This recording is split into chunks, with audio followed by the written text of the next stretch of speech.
Et voilà, c'est la boulette, on s'est planté. Comment ça, on s'est planté? La vidéo sur l'électricité est la première. On s'est planté sur le bouclier tarifaire et sur l'interprétation de ce graphique, plus précisément de cette courbe. Et du coup, on n'a pas vu les méga profits à venir des fournisseurs alternatifs. Cet hiver, ils vont battre tous les records. Et EDF va prendre cher aussi. Alors, ça m'a l'air passionnant, hein, j'ai hâte de comprendre ce que tu veux dire, mais j'aimerais bien qu'on rectifie un premier truc. On ne s'est pas planté, tu t'es planté. Ouais, c'est vrai. Mais bon, t'aurais pu me corriger aussi. Bah, quelque part, puisque j'incarne les gens qui regardent la chaîne, c'est ce qui s'est passé. C'est bien moi qui t'ai montré ton erreur. Simplement, ça s'est fait après la publication de la vidéo, malheureusement, via des commentaires et des emails. Ah ouais, ouais, c'est vrai, j'avais pas vu ça comme ça, t'as raison. Bah, merci pour tes retours précieux du coup. Eh ben de rien. Mais du coup, comme j'incarne aussi celles et ceux qui n'ont pas vu cette erreur, il va falloir que tu me l'expliques. Parce qu'à la fois, j'ai corrigé l'erreur, à la fois, je sais pas que je l'ai fait. J'ai même aucune idée de la nature de l'erreur dont on est en train de parler. On s'y perd, hein. Ouais, comme dans un film de Nolan. Ok, alors on reprend vite fait pour contextualiser. L'électricité est produite par des centrales, transportée par des lignes à haute, moyenne et basse tension vers les consommateurs, entreprises et ménages. Les consommateurs paient leurs factures à des fournisseurs d'électricité. Il y en a environ 80 en France. Parmi eux, on retrouve EDF. EDF qui a une double casquette, producteur de 80% de l'électricité française et fournisseur de 60% des consommateurs. Ce dernier chiffre devrait évoluer à la hausse cette année, on verra pourquoi un peu plus loin. Pour simplifier, on peut partir du principe que les autres fournisseurs, ceux qui ne sont pas EDF, les fournisseurs alternatifs comme Équateur, Mint Energy, Home Energy, etc., ne possèdent aucun moyen de production, ils ne possèdent aucune centrale. Donc ils sont obligés de passer par un marché de l'électricité pour s'approvisionner. Ce marché, qu'on appelle le marché de gros, est lui-même composé de multiples marchés. Marché spot, marché à terme, contrat OTC et AREN. On a vu aussi qu'en plus du marché de gros, il y avait d'autres mécanismes pour essayer de déclencher des investissements et ou de rentabiliser certaines centrales marginales. Mais ce qui nous intéresse ici, c'est surtout le marché de gros. Tous les marchés qui le composent sont soumis à des prix variables, prix qui flambent en ce moment à cause notamment du prix du gaz. Tous les marchés sauf l'AREN, non? Si je me souviens bien, l'AREN c'est un marché à prix fixe, 42 € du mégawattheure, pour une certaine quantité d'électricité. Voilà, c'est ça. Ordre de grandeur, la France a besoin de 500 TWh d'électricité par an. Les fournisseurs alternatifs possèdent 40% des parts de marché, donc ils doivent sourcer autour de 200 TWh sur les 500 produits. Pour ce faire, ils ont accès à un marché à prix fixe, l'AREN, sur lequel ils peuvent récupérer la moitié de leurs besoins, 100 TWh, seuil relevé à 120 TWh pour 2022, à un prix fixe de 42 € du mégawattheure. Tout le reste, les 100 ou 80 TWh restants, sont à acheter via le marché spot, les marchés à terme et des contrats OTC. Et sur tous ces marchés-là, il y a des prix qui fluctuent grandement. À la fin août, on était rendu à plus de 700 € du mégawattheure sur le marché spot. À la mi-octobre, les prix sont redescendus à 190 € du mégawattheure. Ah bah, la crise est finie alors? Au-dessus de 100 € du mégawattheure, c'est toujours la crise, hein, donc non, c'est pas fini. Mais surtout, les prix sur les marchés à terme pour livraison cet hiver restent très élevés. Les mégawattheures livrables en novembre, décembre et janvier prochain s'échangent pour respectivement 660, 1150 et 1300 € du mégawattheure. Autrement dit, le marché spot est, même si toujours en crise, relativement bas en ce moment parce que le prix du gaz est redescendu. On tourne autour de 130 € le mégawattheure de gaz fossile venant de Norvège alors que c'était 2 fois plus à la fin août. Et les prix sont bas en partie parce qu'on a fait des réserves mais aussi parce qu'on les utilise pas tant que ça. Je sais pas si tu as remarqué mais il fait carrément pas froid en ce moment. Les températures sont largement au-dessus des normales de saison. Bref, donc, prix de l'électricité qui sont redescendus en ce moment, mais on anticipe néanmoins qu'il y aura des coupures cet hiver. D'où les prix élevés pour la livraison en novembre, décembre et janvier. De quoi? Je comprends pas. Moi j'avais capté que le prix de l'électricité correspondait au coût variable de la centrale marginale, le coût de fonctionnement de la centrale la plus chère dont on a besoin. En ce moment, cette centrale est forcément une centrale à gaz. Donc, si le prix du gaz baisse, le prix de l'électricité devrait baisser partout, sur le marché spot comme sur le marché à terme. Pourquoi ça baisserait que sur le marché spot? Ok, donc, sur le marché à terme, il y a plein de maturités différentes. On peut acheter son électricité pour livraison dans 1 an, dans 6 mois, dans 3 mois, dans 1 mois, dans 1 semaine, etc. Il y a un prix différent pour chacune de ces maturités. Le prix pour dans 1 an a bien baissé. De 1200 € le mégawattheure, il est redescendu à 550 €. Mais il n'empêche que le prix des contrats qui arrivent à maturité cet hiver, eux, ils n'ont pas baissé. Pourquoi? 2 raisons. 1. Les traders anticipent que le prix du gaz ne va pas rester à ce niveau-là. Ils anticipent une remontée d'ici à ce que l'hiver arrive, tout simplement parce qu'on devrait bien finir par allumer les chauffages. 2. Les traders pensent que le prix de l'électricité cet hiver correspondra non pas au coût de la centrale marginale, mais plutôt au coût de l'effacement de la demande. Autrement dit, les traders pensent que cet hiver en France, il faudra couper le courant chez certains industriels pour éviter le blackout. Ils pensent que, sachant que pas mal de nucléaire sera à l'arrêt, même en faisant tourner toutes nos centrales à fond et en important au maximum des possibilités, l'offre d'électricité sera inférieure à la demande. On sera obligé de payer des industriels pour leur couper le courant. Et ces industriels demandent très cher du mégawattheure non consommé. Cher, genre 1000 à 1500 euros le mégawattheure. Exactement. D'où les prix élevés pour livraison cet hiver. C'est pas vraiment lié au prix du gaz en fait, c'est lié au prix de l'effacement de la demande. Et on peut le constater en comparant les prix de livraison pour les mois d'hiver entre France et Allemagne. Chez nous, ça coûte entre 600 et 1300 euros du mégawattheure, tandis que chez les Allemands, ça coûte plutôt 300 à 500 euros. Pourquoi ? Parce que les Allemands devraient pouvoir compenser le manque de gaz par l'allumage de leur centrale à charbon. Ils devraient pouvoir répondre à leurs demandes internes. Ils ne devraient pas avoir besoin de payer des industriels pour effacer de la demande. Donc chez eux, ça coûte 500 euros parce qu'on s'attend à un prix du gaz qui remonte à 200 euros le mégawattheure cet hiver. Et chez nous, ça coûte plus que 1000 euros parce qu'on s'attend à devoir couper le courant chez des industriels. Chez nous, on s'attend à ce que la centrale marginale, ce soit le prix demandé par les industriels pour qu'ils acceptent qu'on leur coupe le courant. Ah ouais, c'est ouf. Le nucléaire à l'arrêt nous fait hyper mal au seuf en fait. Donc ça, c'était la première erreur que je voulais signaler. J'ai laissé entendre dans la première vidéo que les prix sur le marché spot dictaient les prix sur le marché à terme. C'était au mieux mal formulé, au pire carrément faux. Les prix sur le marché à terme sont le reflet de ce que les traders anticipent que les prix seront dans le futur sur le marché spot. Il y a typiquement un décalage été versus hiver. L'été, on s'attend à ne pas avoir besoin des centrales les moins efficaces. La centrale marginale est plutôt efficace, donc le prix de l'électricité est relativement bas. L'hiver, on s'attend à allumer toutes les centrales les moins efficaces du parc, celles qui brûlent le plus de combustible. La centrale marginale devient peu efficace, donc le prix de l'électricité est plus haut.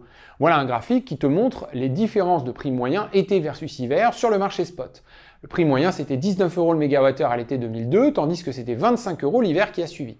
La règle ne fonctionne pas toujours, on voit bien qu'il y a quelques exceptions, mais en tendance, les prix hivernaux sont autour de 30% au-dessus des prix d'été. Donc sur le marché à terme, les prix de livraison pour l'hiver à venir tendent à être 30% au-dessus des prix constatés sur le marché spot en été. À ce décalage structurel lié aux centrales qui produisent l'électricité, il faut évidemment ajouter les anticipations des traders quant à l'évolution des prix des combustibles des centrales marginales, pétrole, charbon ou gaz, en ce moment c'est le gaz, ainsi que les éventuelles prévisions d'effacement de la demande. Ok, ouais, je vois le truc.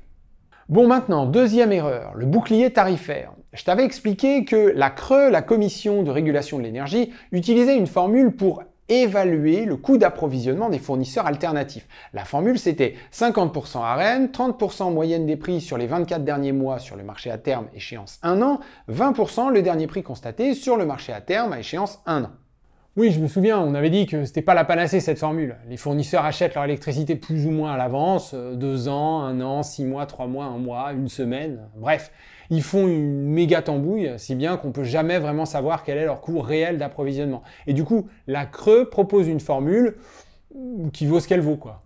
Voilà, et là, j'ai mal interprété ce qui se passe. La formule de la CRE a bien pour objectif d'évaluer le coût d'approvisionnement des fournisseurs alternatifs. Cela dit, l'effet de l'application de cette formule transforme complètement les choses. Incapable d'inclure dans une unique formule la multitude de possibilités de coûts d'approvisionnement permises par les nombreuses stratégies de marché, la formule de la CRE, en réalité, crée un simple benchmark que les fournisseurs alternatifs vont pouvoir arbitrer. Un benchmark arbitrable. Qu'est-ce que ça veut dire ça? La formule de la CRE permet de fixer le TRVE d'EDF, le tarif bleu, le tarif régulé qui ne bouge plus pendant toute une année une fois fixé. En théorie, on cherche à estimer le coût d'approvisionnement des fournisseurs alternatifs et à leur laisser de la marge pour qu'ils soient capables de concurrencer ce tarif. Mais en réalité, ce qu'on fait, c'est qu'on leur donne un benchmark qu'ils peuvent arbitrer. Donc, wait. Ce que je comprends pour l'instant, c'est On ne cherche pas à trouver la formule qui approxime le vrai coût d'approvisionnement des fournisseurs sans centrale, on cherche plutôt une formule qui permette aux fournisseurs sans centrale de proposer un meilleur prix. Oui, c'est pas mal. Pour le dire encore autrement, on pourrait croire que dans un premier temps, les fournisseurs alternatifs font de leur mieux pour vendre de l'électricité sourcée sur le marché de gros le moins cher possible, et que dans un deuxième temps, la CRE fabrique une formule pour essayer d'estimer à quoi ce moins cher possible peut ressembler. Mais il ne faut pas le voir comme ça, c'est l'inverse. D'abord, la CRE fabrique une formule pour fixer le niveau du tarif régulé d'EDF et ensuite, les fournisseurs se débrouillent pour faire un poil moins cher que la formule. Mais faire un poil moins cher que la formule, c'est toujours possible? Non, mais arbitrer la formule, c'est le plus souvent rentable. Hein? Tu vas voir. Le TRVE, le tarif bleu, c'est le tarif régulé de vente d'électricité qu'EDF est obligé de pratiquer si un particulier ou une petite entreprise en fait la demande. Avant 2015, ce TRVE dépendait des coûts de production d'EDF, coûts fixes plus coûts variables. Mais depuis cette date, le TRVE dépend de la formule de la CRE. Donc, prenons un exemple pour que ce soit clair. Ce graphique retrace les évolutions du TRVE depuis 2010. On voit qu'il y a plusieurs blocs au sein de ce tarif. TURP, c'est le morceau qui finance le réseau électrique. TCFE et CTA, ça finance respectivement un peu du budget des conseils municipaux et une partie du régime de retraite des travailleurs des industries électriques et gazières. CSPE, ça finance essentiellement les subventions aux renouvelables. Et puis la TVA, c'est la TVA, quoi. C'est pour le budget de l'État. Et puis il reste la partie fourniture, qui rémunère EDF. EDF spécifiquement, parce que là, on regarde le TRVE que seul EDF est à même de proposer. Exactement. C'est donc sur cette partie fourniture que les fournisseurs alternatifs doivent être compétitifs. Parce que tous les autres postes de dépenses, TURP, TCFE, CTA et machin bidule, sont obligatoires sur les factures, quel que soit le fournisseur. Voilà. La formule de la CRE sert donc à fixer le niveau de cette partie fourniture sur les factures des gens qui sont au tarif régulé d'EDF. En 2020, cette partie fourniture est à 72 € du mégawattheure. D'où vient ce montant? La CRE fournit la décomposition suivante. On a 19,70 € d'AREN, 32,50 € de coût d'approvisionnement au prix de marché, 3,50 € de coûts liés au marché de capacité. Le marché de capacité, tu te rappelles, c'est le truc qu'on a rajouté pour faire en sorte que les centrales appelées une fois de temps en temps soient quand même rentables. Ah ouais, je me rappelle. Vidéo numéro 3. Supprimée pour cause de boulette, encore une. Mais qui sera réparée dans le futur. Voilà, vidéo qui sortira, enfin ressortira après la publication de celle-ci. Nouvelle vidéo donc que je mentionne alors même que je suis pas censé la connaître, puisque la vidéo n'est ni tournée ni même écrite. Mais que tu connais puisque tu es dans ma tête. Of course. Là on a l'impression que je te parle, mais en fait je suis tout seul face à la caméra, il n'y a personne. Et moi aussi. Eh ben oui. Bref, on soignera notre problème de dédoublement de la personnalité une autre fois. En plus de l'AREN, les prix de marché et le marché de capacité, on a aussi 12,50 € de coûts commerciaux, les coûts liés à la communication, le marketing, l'équipe de vente et de trading. Et puis 3,80 € de marge pour réinvestir et ou pour les actionnaires. La formule de la CRE permet de tomber sur les montants d'AREN et sur la partie prix de marché. Les coûts liés au marché de capacité, les coûts commerciaux et les marges sont calculés séparément via d'autres méthodes. Ok, ouais, d'accord, je pense que je vois. Maintenant, voilà comment le TRVE a évolué en 2021 et comment il aurait dû évoluer en 2022. On voit bien qu'il n'y a pas beaucoup de changements en 2021. On monte à 74,30 € plus 3%. En revanche, en 2022, voit comment la partie marché prend de l'importance. De 31,80 €, on passe à 94,50 €. Multiplication par 3. La partie fourniture du TRVE aurait dû passer à 132,80 € du mégawattheure, soit une hausse de 78%. D'où le bouclier tarifaire. L'État a contenu la hausse. Le tarif d'EDF n'a pas augmenté autant qu'il aurait dû si on avait suivi la formule. C'est ça. L'État a commencé par allouer 20 TWh de plus d'AREN à, attention, c'est pas le même prix que d'habitude, 46,20 € du mégawattheure aux fournisseurs alternatifs. Ce qui a permis de faire une vingtaine d'euros d'économie sur la partie marché du tarif régulé. Forcément, quand les prix sont élevés sur le marché, mieux vaut avoir accès à de l'électricité qui ne coûte que 46,20 € du mégawattheure.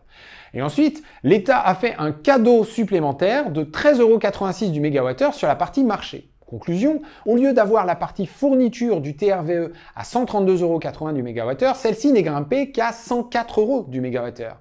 Et là, je dois rectifier une erreur faite dans la première vidéo. Le bouclier tarifaire correspond aux 13,86 € du mégawattheure qui sont offerts par le gouvernement à tous les fournisseurs qui en font la demande, EDF et les fournisseurs alternatifs. Donc, ça voudrait dire que, par exemple, si un fournisseur EDF ou un fournisseur alternatif devait livrer 100 000 MWh d'électricité sur 2022 à ses clients, celui-ci recevrait à la fin de l'année de la part de l'État un chèque de 13,86 € fois 100 000, soit 1,38 million d'euros. Ok, donc en fait, le bouclier tarifaire permet de ne pas trop augmenter le TRVE, donc les gens qui sont chez EDF en bénéficient, mais les gens qui ne sont pas chez EDF en bénéficient aussi en fait. Puisque les fournisseurs alternatifs sont compensés de ces 13,86 € du mégawattheure, ils ne sont pas obligés de faire grimper les prix sur les factures. C'est ça. Donc quand je te disais que ce graphique voulait dire que la facture des clients d'EDF était ici, tandis que la facture des clients aux offres de marché était là, c'était une fake news. Théoriquement, tout le monde devrait pouvoir rester là. Le bouclier tarifaire aurait théoriquement dû permettre à toutes les factures des clients résidentiels, EDF ou pas, TRVE ou non, de rester à peu près autour de ce niveau-là. Aurait théoriquement dû... Pourquoi tu mets du conditionnel dans tous les sens? Parce que les gens ayant un contrat chez un fournisseur alternatif ont bien vu leur facture augmenter. Les prix des offres de marché sont passés au-dessus du tarif régulé d'EDF. Mais il s'agit aucunement d'une contrainte d'approvisionnement de ces fournisseurs alternatifs puisqu'ils bénéficient du bouclier tarifaire. Non, les prix sont grimpés parce que ces fournisseurs arbitrent le TRVE. Ils sont en train de mettre en place la stratégie de trading qui va leur permettre de faire des super profits jusqu'à cet hiver. What are you talking about? Je prends tout de suite un exemple pour que ce soit clair. Quand la CRE fixe le TRVE, celui-ci n'est pas modifié pendant une année entière. Donc, mettons qu'en janvier de l'année 1, la CRE propose que le TRVE pour cette année soit fixé à 50 € du mégawattheure. On va prendre la formule suivante, 50% à 42 €, la partie arène, plus 50% à 58 €, la partie marché. Je simplifie allègrement mes chiffres pour que l'exemple soit clair. J'avais capté, t'inquiète. Maintenant, prenons le cas d'un fournisseur alternatif lambda. Son portefeuille est composé de 100 clients qui consommeront, modulo une certaine incertitude évidemment, quelque chose comme 900 MWh sur l'année. Avec, on va dire, la répartition suivante. 300 MWh consommés sur la première partie de l'année et 600 MWh consommés sur la deuxième partie. Encore une fois, c'est sursimplifié pour l'exemple.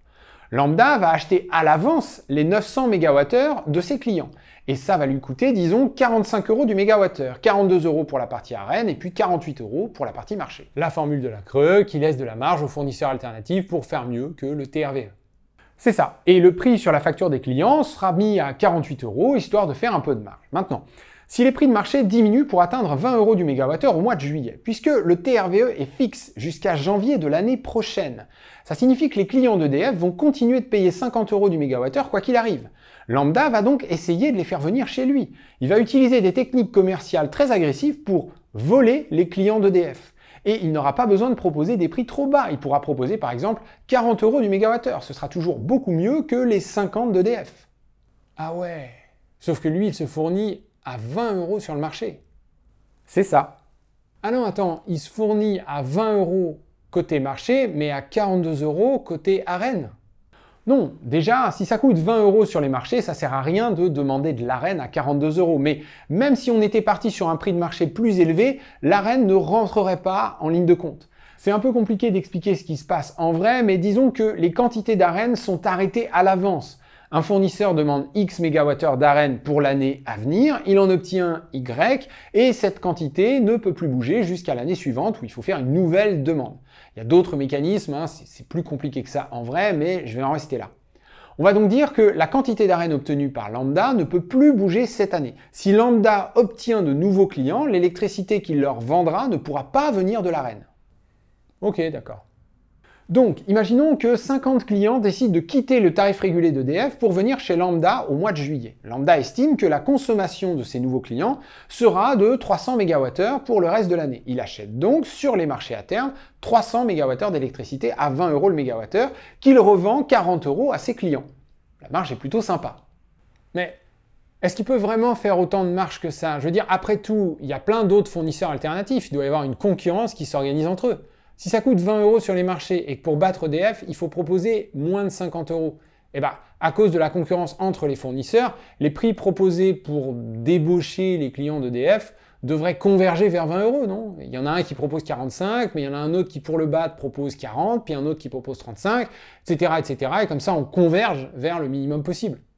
Alors, oui, en théorie, mais en pratique, c'est pas si simple. Les prix pratiqués par les fournisseurs alternatifs demeurent toujours assez proches du TRVE, notamment parce que si tu promets 20 € du mégawattheure aux 50 nouveaux clients qui arrivent, alors les 100 qui sont déjà là et qui ont obtenu 48 € sur leur facture pourraient avoir envie de râler. Sauf que tu as déjà acheté leur électricité à 45 €, donc tu ne peux plus leur baisser leur prix. Comme tous les fournisseurs ont la même contrainte, il ne faut pas trop énerver les clients qui sont déjà là et dont l'électricité a déjà été achetée à l'avance à des prix supérieurs, eh bien quoi qu'il arrive, les prix restent accrochés au TRVE. Ah ouais, paye ta concurrence. C'est plus une concurrence des fournisseurs alternatifs contre EDF et son tarif régulé, plutôt qu'une concurrence des fournisseurs alternatifs entre eux. Mais bref, continuons d'avancer dans l'exemple. Supposons maintenant qu'au mois d'octobre, Poutine décide de couper le gaz aux Européens. Les prix de cette énergie fossile s'envolent et avec eux, les prix de l'électricité. Parce que le prix est fixé en fonction de la centrale marginale, c'est la centrale la plus chère qu'il faut allumer pour produire, qui fixe le prix de l'électricité, référence épisode 2. Voilà, supposons donc que le prix s'envole à 200 € du mégawattheure. Que va faire Lambda? Eh ben, j'en sais rien.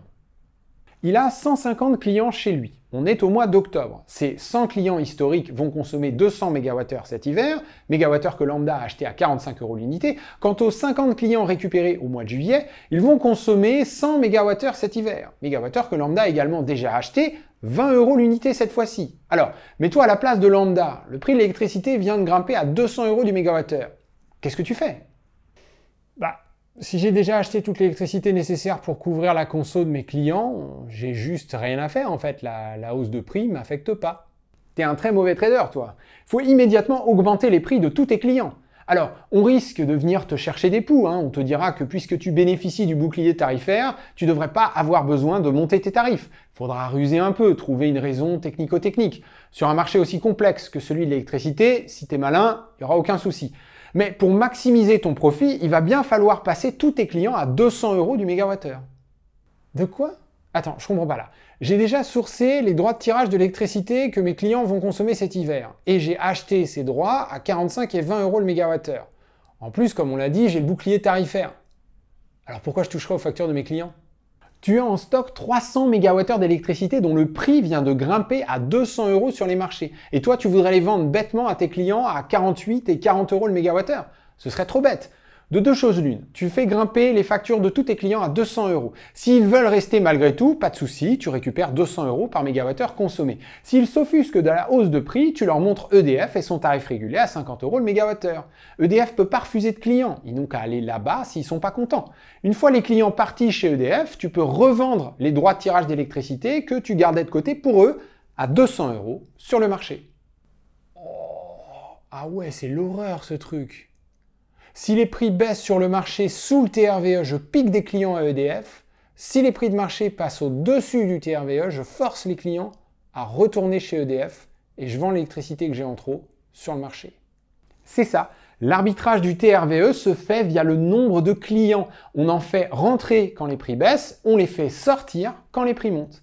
Évidemment, la réalité est beaucoup plus complexe, hein. C'est pas toujours facile d'arbitrer correctement le TRVE. On sait jamais exactement combien de clients vont rentrer ou sortir, combien de temps ça va prendre, on sait jamais pile poil ce qu'ils vont consommer, on peut pas toujours acheter à l'avance tous les droits de tirage qui correspondent à l'électricité qu'ils consommeront, hein. Il y a cette histoire de ruban versus pixel dont on a parlé dans l'épisode 1.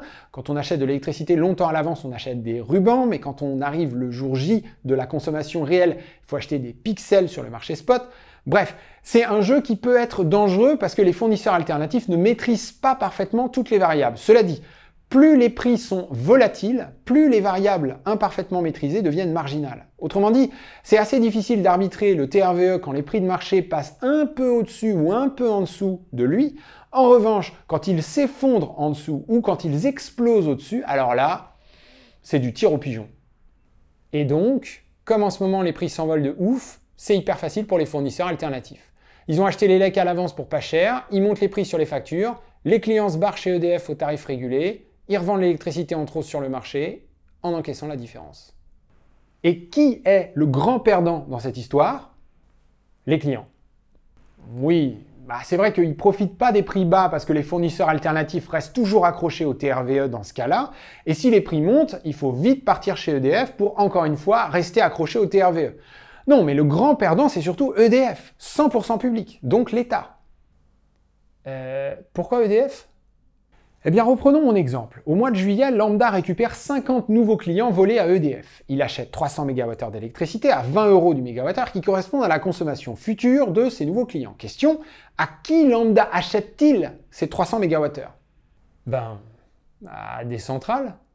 Non, enfin, si, parce que EDF est aussi producteur. Lambda achète les 300 MWh à EDF. Pourquoi? Parce que EDF avait déjà acheté ou réservé à l'avance la consommation de ses 50 clients. Maintenant que ceux-ci s'en vont, EDF a 300 MWh de trop. Il va donc les vendre sur les marchés, les vendre à Lambda, qui lui en a besoin. Ah ouais, EDF se retrouve vendeur quand les prix baissent. Pas vraiment la meilleure des positions. Et forcément, l'inverse est vrai. Quand les prix grimpent à 200 € du mégawattheure, Lambda fait augmenter les prix sur les factures de ses clients. Mettons que la moitié d'entre eux, qui consommeront donc 150 MWh d'ici la fin de l'année, s'en retournent chez EDF. Mais EDF n'a pas acheté ou réservé à l'avance l'électricité de ses nouveaux clients qui arrivent. Donc, EDF est obligé d'acheter sur les marchés, à 200 € du mégawattheure, les 150 MWh qui correspondent à la consommation future de ses nouveaux clients. Et qui est-ce qui vend à EDF cette future consommation? Lambda, qui touche le pactole à 200 € du mégawattheure alors qu'il avait acheté ça 45 et 20 balles. Ah, la vache. Donc c'est EDF qui est de l'autre côté du trade à chaque fois. Quand ça baisse, c'est lui qui vend pour pot de zub. Quand ça monte, c'est lui le sucker qui achète pour hyper cher. Et voilà d'où viennent les profits des fournisseurs alternatifs. Et cet hiver, ils vont battre tous les records. En ce moment même, EDF annonce gagner 100 000 clients résidentiels par mois. C'est logique. On l'a vu, les prix des contrats futurs pour livraison d'électricité cet hiver culminent de 660 à 1300 € du mégawattheure. Un an plus tôt, donc quand les fournisseurs ont acheté ces contrats, ceux-ci valaient entre 130 et 200 € le mégawattheure. Donc plus les gens retournent chez EDF, plus les fournisseurs alternatifs peuvent revendre à EDF ces fameux contrats pour 3 à 10 fois le prix qu'ils les avaient achetés. Mais non, mais on peut pas laisser faire ça. La CRE a déjà commencé à faire savoir qu'elle souhaitait revoir sa méthode de calcul du TRVE, mais ça ne changera pas grand-chose, parce que de toute manière, la formule de la CRE ne peut pas atteindre son objectif, estimer le coût d'approvisionnement des fournisseurs alternatifs. Pourquoi? Parce que non seulement chaque fournisseur pourrait faire une tambouille très spécifique avec toutes les maturités disponibles sur les marchés à terme, mais en plus, les prix fluctuent partout sans arrêt. Fixer le TRVE une fois par an ne peut pas atteindre l'objectif. Le business model actuel des fournisseurs d'électricité repose sur deux éléments clés. 1. Leur capacité à voler ou à rendre des clients à EDF. 2. Le fait que le TRVE soit fixé une fois pour toutes sur l'ensemble de l'année. Il suffirait de venir modifier l'un ou l'autre de ces éléments pour que l'arbitrage des fournisseurs cesse. Alors attends, là, je suis pas sûr de comprendre pourquoi. La logique, c'est de prendre des clients à EDF quand les prix passent en dessous du TRVE et de les lui rendre quand les prix passent au-dessus. Donc, option 1. On empêche les fournisseurs alternatifs de voler ou de rendre des clients à EDF. Par exemple, on les oblige à définir des tarifs une fois par an au moment de la fixation du TRVE. Tarifs qui ne pourraient plus bouger jusqu'à l'année suivante. Sans cette capacité à ajuster leurs prix sur les factures, les fournisseurs alternatifs ne pourraient plus attirer ou repousser des clients de façon dynamique pendant l'année en cours. Et puis sinon, option 2, on fait en sorte que le TRVE suive davantage les prix de marché. Forcément, si on réduit l'écart entre le prix de marché et le TRVE, on réduit les opportunités d'arbitrage. On pourrait avoir un TRVE qui change tous les mois, par exemple. Mais alors là, ça voudrait dire que le tarif régulé d'EDF deviendrait quasiment une offre de marché. Fini la stabilité des prix sur les factures. On pourrait aussi avoir un TRVE printemps-été versus un TRVE automne-hiver. Parce qu'en réalité, l'arbitrage classique des fournisseurs alternatifs, c'est de miser sur des prix qui montent quand il fait froid et qui baissent quand il fait plus chaud. Je préfère l'option 1, avoir des prix qui fluctuent tous les mois, non merci.